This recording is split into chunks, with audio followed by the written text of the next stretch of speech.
তাহলে আমাদের সেকেন্ড প্রশ্ন, অধ্যায় 3 অর্থের সময়মূল্য। জনাব আকমল 5 বছর পর জীবন বীমা কোম্পানি থেকে 10,000 টাকা পাবেন।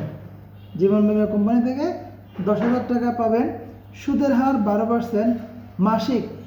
মাসিক বাট্টাকরণ করা হলে উক্ত টাকার বর্তমান মূল্য কত? তাহলে আমাদেরকে বর্তমান মূল্য দিতে বলছে। এখানে কয়েকটা জিনিস খেয়াল রাখতে হবে। সেটা হচ্ছে, প্রথমত হচ্ছে এই যে মাসিক টাকাটা, এখানে যখন মাসিক বলা আছে তার মানে এটা হচ্ছে চক্রবৃদ্ধি।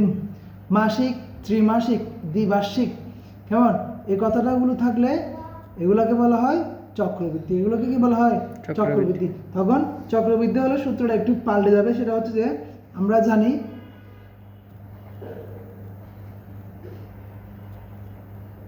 জানি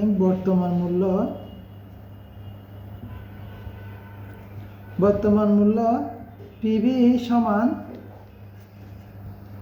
FB divided by 1 plus M divide by I into N into M. এই যেহেতু এখানে মাসিক বলা হয়েছে, তাই এই সূত্রটা আমরা কোথার মাধ্যমে দিব? চক্রবৃদ্ধি মূলধনের সূত্রের মধ্যে দিব।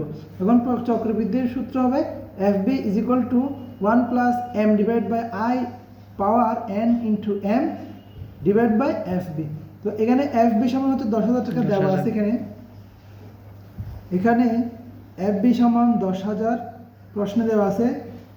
এরপরে n সমান 5 বছর দেওয়া আছে। n সমান 5 বছর দেওয়া আছে। এরপরে I সমান ইন্টারেস্ট 12% দেওয়া আছে, 0.12। তারপরে m সমান হচ্ছে 12 মাস। m সমান 12 মাস। m সমান 12 মাস। তাহলে আমরা এখানে বা দিয়ে উপরে 10,000, FB এর জায়গায় হচ্ছে 10,000, 1 প্লাস এখানে হচ্ছে 12 ডিভাইড বাই I সমান হচ্ছে 0.12 পাওয়ার এখানে 5 গুণ 12। তাহলে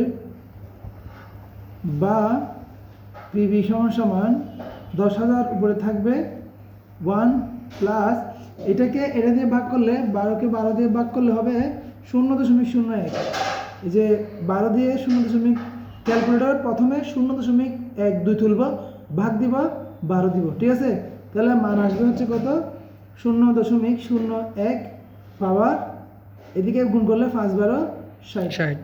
তাহলে বা পিবি সমান 10,000, এটার সাথে যোগ করলে হবে 1.01 পাওয়ার 60।